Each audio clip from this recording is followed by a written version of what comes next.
Before we start today's video, check out our merch shop, linked in the description down below. Use code Ahsoka in all caps to get $7 off your order. May the Force be with you, and enjoy the vid.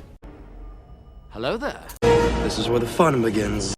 What's up guys, Unofficial Star Wars here. Hope you're all doing well, and in this video we have a new tease from Dave Filoni on the potential of an Ahsoka Season 2, potentially coming to Disney Plus in the near future. We're gonna go ahead and hop right on into it, discussing everything that was revealed by Filoni himself for one thing, and then breaking it all down for another. In this video we are going to be taking a read from entertainmentweekly.com. I'll have their article linked in the description down below for you guys to check out there as well. We also have our merch store up live and running for you guys to check out there as well. A couple promo codes for you guys to get some money off, and you may find the perfect holiday gift on there. Go check it out. Dave Filoni has now explored nearly every corner of the Star Wars galaxy to a point, but he'll always have a soft spot for Ahsoka Tano as a character. The writer and filmmaker has been long one of Lucasfilm's most trusted voices and creatives, launching the animated shows like Clone Wars and Rebels, as well as live-action hits like The Mandalorian with co-creator Jon Favreau.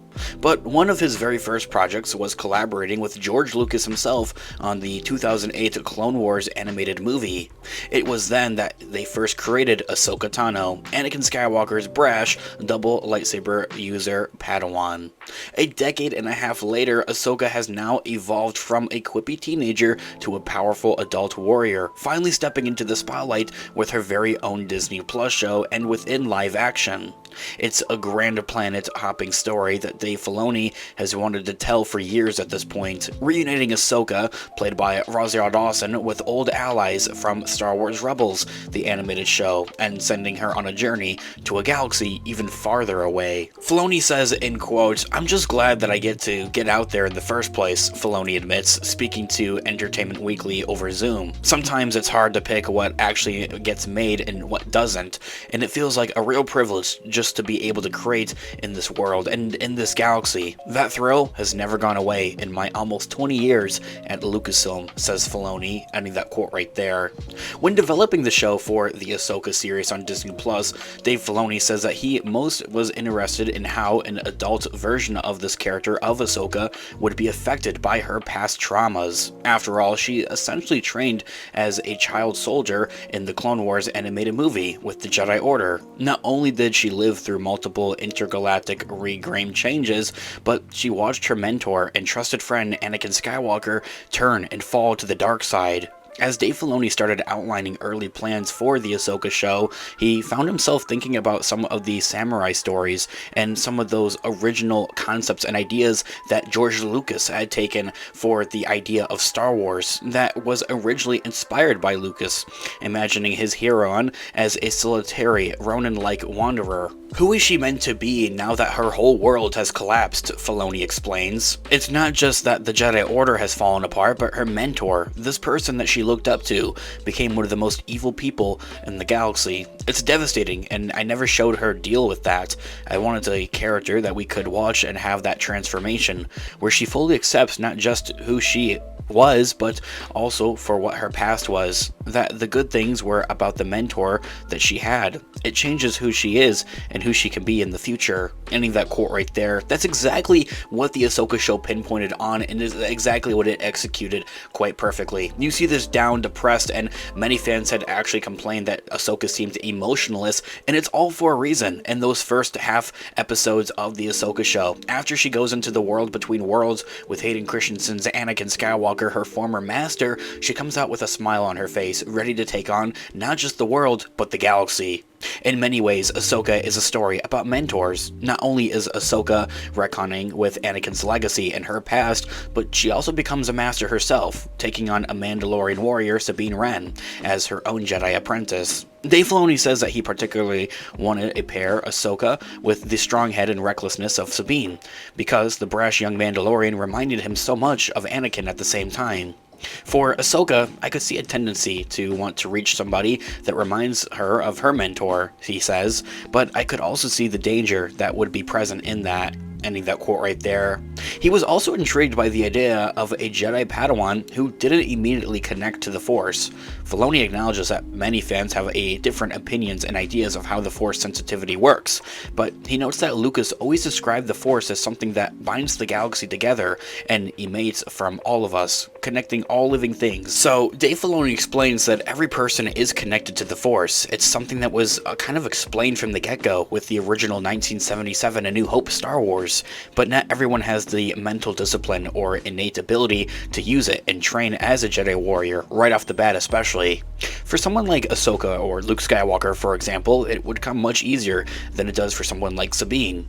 She's a very talented warrior, but this is not something that's easy for her, and I think that makes it relatable to people, he adds. Generally, in Star Wars, we've always seen very gifted people be trained with the Force, and I wanted to kind of show the opposite of that.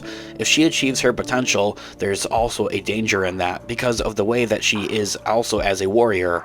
She's prone to anger and all things that make Ahsoka concerned that could flare up. Ending that quote right there from Dave Filoni. It does kind of contradict for why Ahsoka doesn't take on Grogu or Baby Yoda from The Mandalorian as a Padawan at the same time as well.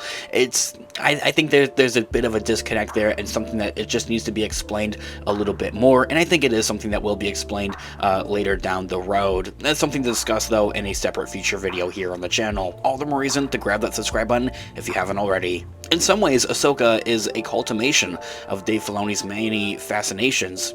Reluctant masters, headstrong apprentices, mind-bending meditations on the nature of good versus evil. Also, he notes with a laugh, it has space wolves. There's a lot of wolves in my work because I simply just like wolves, but even as Filoni reflects on his past, he's always looking to the future.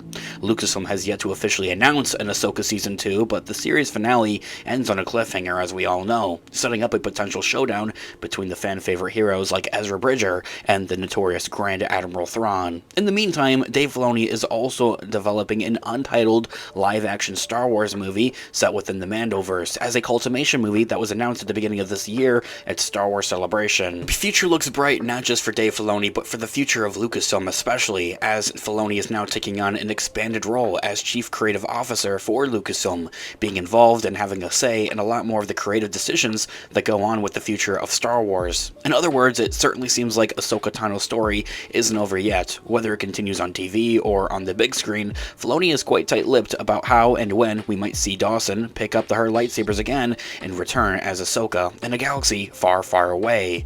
But he does say that even in early development, he's had an idea of where this story should end up.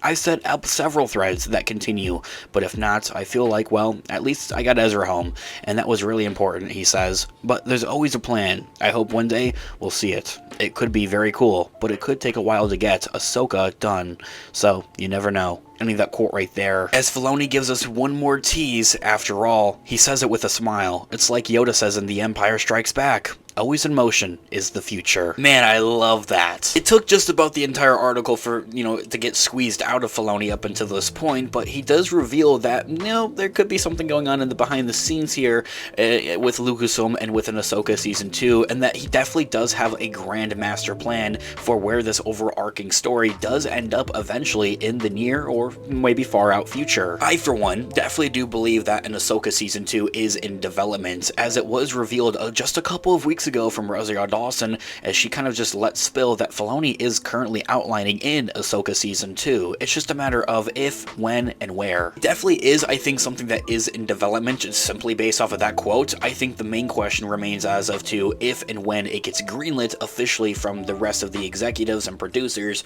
over at Disney and Lucasfilm. I think it would be very wise if they did do that, though. And I absolutely love how he closes out there with that always in motion is the future, referencing Yoda from The Empire Strikes Back. I absolutely love that. It also gives us a bit of a tidbit there towards the end, as I had mentioned, as of to, yeah, there's several threads that I've set up here in the Ahsoka show in the fold here overall, but if we aren't able to get to all of them, at least we got the main one kind of done, with Ezra getting home in the main Star Wars galaxy. They have an opportunity to expand on this story a lot more, but if they aren't able to, and if they just can't get to it, then it's not the end of the world, and the story still kind of cohesively works. As into the idea of that it's something that would be kind of fully wrapped up in his big Mandoverse culmination movie that was announced at the beginning of this year at Star Wars Celebration, as I had mentioned. Anyway guys, please, I would love to hear all of your thoughts and opinions and theories in the comment section down below. Thanks so much for watching today's video. Of course, this has been Unofficial Star Wars. I'll catch you guys in the next one. Have a great one. May the Force be with you as always.